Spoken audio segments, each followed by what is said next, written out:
कारण जसं की म्हणलं होतं 3ला जायचं, पण इथं वाजले 4. लांबच्या प्रवासाला जायचं म्हटल्यावर घर सोडू वाटत नाही हो, पण काय करणार, जबाबदारी भाग पाडते घर सोडायला. बघा मित्रांनो, गरगरीत चहा प्यायचं आणि आपला पुढचा प्रवास चालू करायचा बेंगलोरचा. चहा पिऊन झाल्यावर निघालो बघा गाडीकडं. गाडी काय धुणं झालंच नाही. रात्री यायला उशीर झाला, सकाळी उठायला उशीर झाला, आणि दुसरा मेन प्रश्न म्हणजे पाण्याचा. आमच्या गावाला पाण्याची कमतरता आहे जरा. चला मित्रांनो, थोडा उशीरच झाला, 1 तास लेट आहे. आपण 3ला निघायचं होतं, पण झोप झाली नव्हती व्यवस्थित. चहा वगैरे पिऊन बघा आता आपला प्रवास चालू करूया बेंगलोर. चला, पोरं कुठे गेली? खेळायला.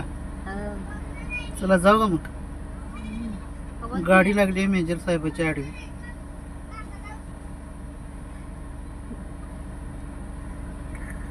चॉकलेट संपली, एक पण चॉकलेट ठेवलं नाही पोरांनी. चला निघाली गाडी. बघा काय लिहिले कमानीवर पाठच्या बाजूला, धन्यवाद आमच्या गावाला व्हिजिट दिल्याबद्दल. हे अशी आहे बघा आमची बाजारपेठ. जत मंगळवेढा रोडवर आमचं गाव आहे. मंगळवेढ्यापासून 10 किलोमीटर, सोलापूर जिल्हा. चला तर बघा मित्रांनो, ही माझी शाळा. 8वी 9वी झाली आपली. 10वी काय आपल्या नशिबातच नाही.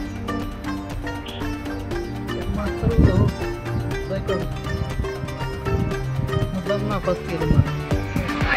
माझी शाळा शिकायची इच्छा होती. शाळा शिकून कॉलेजला जायचं, काहीतरी जायचं, पण मास्टरने गोळ केला. कर्नाटक बॉर्डरवर. कर्नाटक बॉर्डर माझ्या घरापासून 35 किलोमीटर. त्या रोडनं आपण कधी जात नाही, पण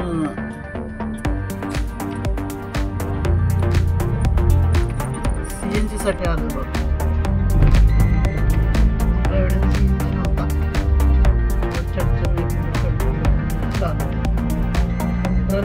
चालू आहे ना.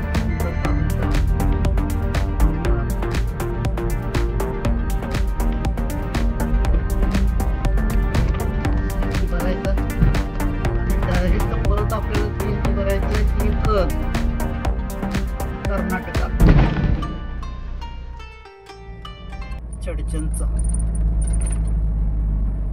चडचणला कपडे भरपूर स्वस्त मिळतात बरं का. मोठं मार्केट आहे कपड्याचं. Your destination is on the right.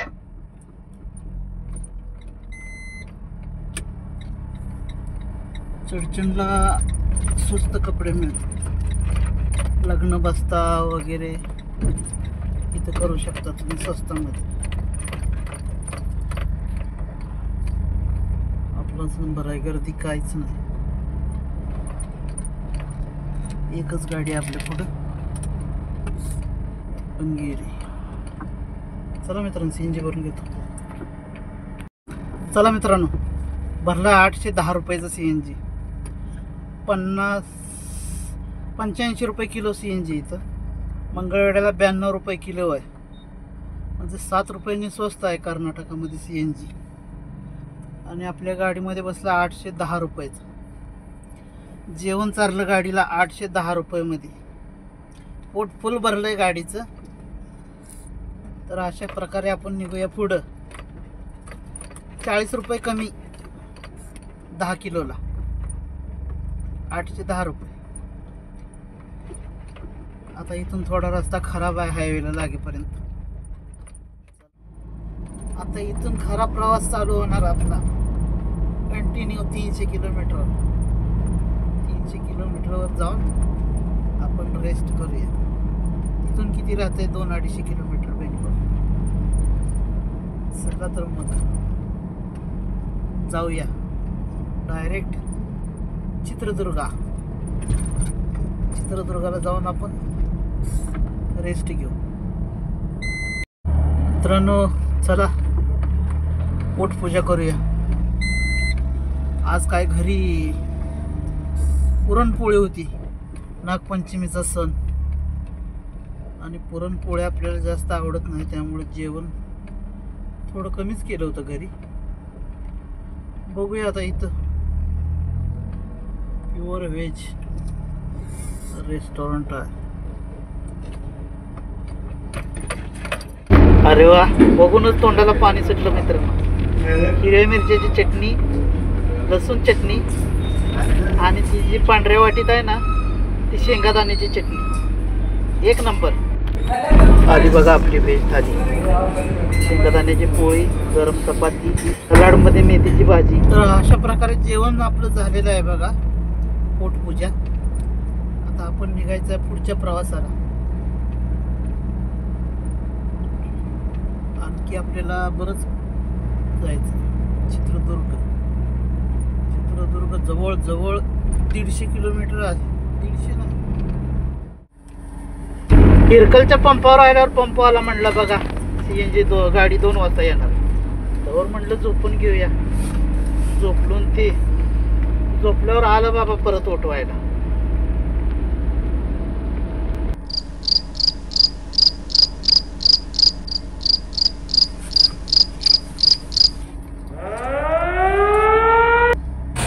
जाऊन बघा अलगद गाडी लावली तिथं. गाडी लावल्यावर म्हटलं जरा फ्रेश होऊन येऊया. आधी गाडी लावून म्हटलं आणि मग फ्रेश हो. गेलो बाबा तिथं गाडी घेऊन. गाडी काही दिसच ना. मग मला उठवलं होतं कोणी. असं वाटलं भूतभीत आलं होतं का काय. इथं तर कोणच नाही. मग नीट बघितलं तरी एक माणूस यायला लागला होता बघा. मग म्हटलं आधी त्याला येऊ द्यावं आणि मग आपण जावं. त्यानं गॅस बरंच तर बाथरूमला जाऊन आलो बघा. त्याचे पैसे देऊन काय मी पूर्ण करू शकलो नाही. काढली गाडी बाहेर, कारण आपला रूलच आहे. गाडी काढली ना आपल्याला आता जायचं होतं चित्रदुर्ग साईडला घेऊन झोपायचं. चित्रदुर्ग आपल्यापासून अजून बरोबर 212 किलोमीटर. इथून निघालो बघा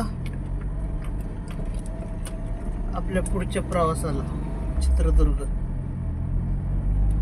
आता डायरेक्ट चित्रदुर्गला भेटू. कारण रात्रीचे वाजले 3:30 आणि आपण पास करतोय होसपेट. हे बघा होसपेटचा बोधगा. वाव.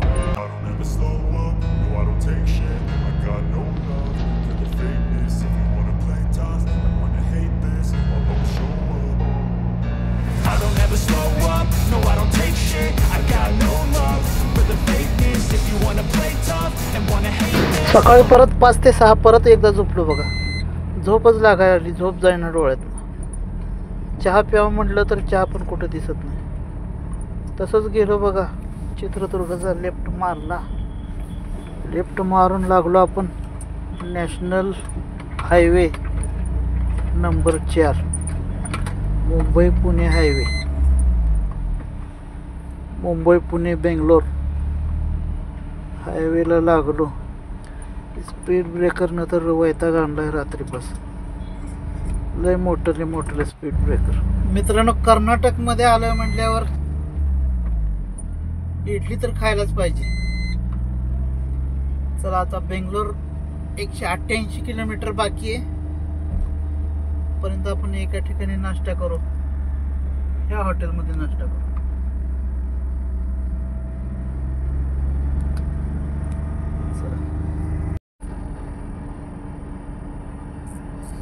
चला नाश्ता करू आणि निघू आपल्या पुढच्या प्रवासाला. डायरेक्ट गाडी खाली करू. तर नाश्ता नाही केला बघा मित्रांनो. जे आपल्याला पाहिजे होतं ते नाही भेटलं तिथं. पुरी भाजी होती. पुरी भाजी काय कर्नाटकमध्ये बरोबर भेटत नाही आपल्या महाराष्ट्रासारखी. वरती कशी आहे, वरती ही कंपल्सरी घालावी लागते. कर्नाटक तामिळनाडू आणि गोवा. नसेल तर 500 रुपये फाईन बसते. 2-3 वेळा भरली मी फाईन.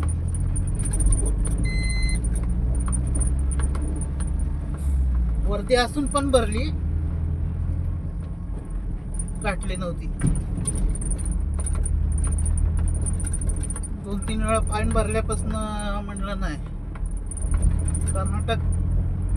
कर्नाटकात एंट्री केली की आधी वर्दी घालायची.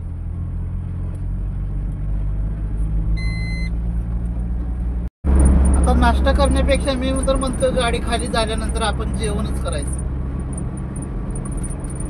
No tension. 12 वाजेपर्यंत आपली गाडी खाली नाही, 12 नाही 2 वाजेपर्यंत आपली गाडी खाली होईल. आपल्याला बेंगलोरच्या पण पुढे जायचं आहे. तामिळनाडू बॉर्डर पास करून तामिळनाडू मध्येच खाली होणार आपली गाडी. होसूर म्हटल्यानंतर आपल्याला जायचं आहे नाईस रोडवर. नाईस रोडला 300 रुपये जायला, 300 रुपये यायला, 600 रुपये टोल. तर बघू काय होतं. कारण सिटीतून नाही जाऊ शकत. सिटीमध्ये ट्रॅफिक भरपूर असतं दिवसा. रात्री किंवा पहाटे असतो तर गेलो असतो. हे आहे बघा नॅशनल हायवे 4 नंबर. या रोडला सुद्धा लेन कटिंगला 1000 रुपये फाईन आहे. राईट साईडला चाललं तर. आपल्या ह्या 2 लाईन आहेत, सेकंड आणि थर्ड. ओव्हरटेक जरी करायचं असेल तर 3 नंबरच्या लाईन मधून करायचं. जागोजागी कॅमेरा इकडं. झाली बघा गाडी खाली मित्रांनो. तर कसा वाटला तुम्हाला माझा पहिलाच प्रवास बेंगलोर ते अहमदाबाद रिटर्न? टोटल 3000 प्लस 3200 किलोमीटरच्या आसपास आपला प्रवास झालाय. आणि संपूर्ण प्रवासामध्ये पावसानं त्रास दिला भरपूर. नाशिकच्या पुढं, नाशिक ते अहमदाबाद पर्यंत आणि अहमदाबादवरून येताना नाशिक पर्यंत. आणि त्या पावसामुळे आपली गाडी पण बरीचशी घाण झाली. आता गावाला गेल्यावर गाडी धुया आपण. आणि हा माझ्या प्रत्येक ट्रिपचे 2 व्हिडिओ येतील. कारण मुंबई टू बेंगलोर जाताना बेंगलोर पासून 750 किलोमीटरवरती माझं गाव आहे. आणि माझ्या गावापासून पुढं मुंबई 350 किलोमीटर. आणि येताना मुंबई टू बेंगलोर जाताना मुंबईपासून 350 किलोमीटरवर माझं गाव. आणि 350 किलोमीटर झाल्यानंतर पुढं बेंगलोर 750 किलोमीटर. म्हणजे प्रत्येक वेळेस जाता येता आपली एका दिवसाची रेस्ट गावाला होणार आहे. त्यामुळं प्रत्येक व्हिडिओ हे 2 भागामध्ये येतील माझे प्रत्येक ट्रिपचे. मग मुंबई बेंगलोर असू द्या, मुंबई हैदराबाद असू द्या, हैदराबाद मुंबई असू द्या, चेन्नई असू द्या, कोचीन, केरला. बेंगलोरवरून गुजरात, दिल्ली, UP, लखनौ हे कुठलेही भरू द्या, तरी पण आपण गावाकडूनच जातो. थोडासा लॉंग रूट होतोय पण गावाकडून जातो. कारण गावाला गेले की आपलं मुलांची भेट होती, घरच्यांची भेट होती. आणि गाव पण आपल्याला जरा बरं वाटतं गावाकडून गेल्यावर, आहे ना. आणि दुसरी गोष्ट म्हणजे जेवण बिवण घेऊन जाता येतं आपल्याला. तर मला जास्त बाहेरचं आवडत नाही मित्रांनो. आवडत नाही म्हणजे आवडतं पण ते पचत नाही, ॲसिडिटी होती. त्यामुळे मी जास्त बाहेर जेवण करतच नाही. आणि दुसरी गोष्ट म्हणजे झोप पण लागते गाडी चालवताना जेवल्यावर. त्यामुळं प्रवासामध्ये माझं जेवण एकदम कमी असतं. आणि कसा वाटला तुम्हाला व्हिडिओ? काही चुकलं असेल तर मला कमेंट करून सांगा. चुका सुधारण्याचा प्रयत्न मी नक्कीच करणार. आणि मी नवीन आहे जसं तुम्ही सांगाल तसं तसं सुधारणा करत जाईल. चला तर मग भेटूया आपल्या बेंगलोरपासून. कुठलं येणार आहे भाडं काय आपल्याला अजून माहिती नाही. तसं तर आपण मुंबई आणि पुणे याचीच रिक्वायरमेंट जादा असते आपली. आपल्याला ट्रान्सपोर्टरला सांगून ठेवलेलं असतं. आणि आपल्याला भाड्यात येणार आहेत देवरे साहेब, गिरधर देवरे. त्यांची पण गाडी आहे. पण ती माणूस आपली गाडी कुठंही असू द्या, माणूस आपल्या गाडीसाठी लवकरात लवकर गाडी भरण्याचा प्रयत्न करून आपल्याला भाडं देतो. धन्यवाद देवरे साहेब.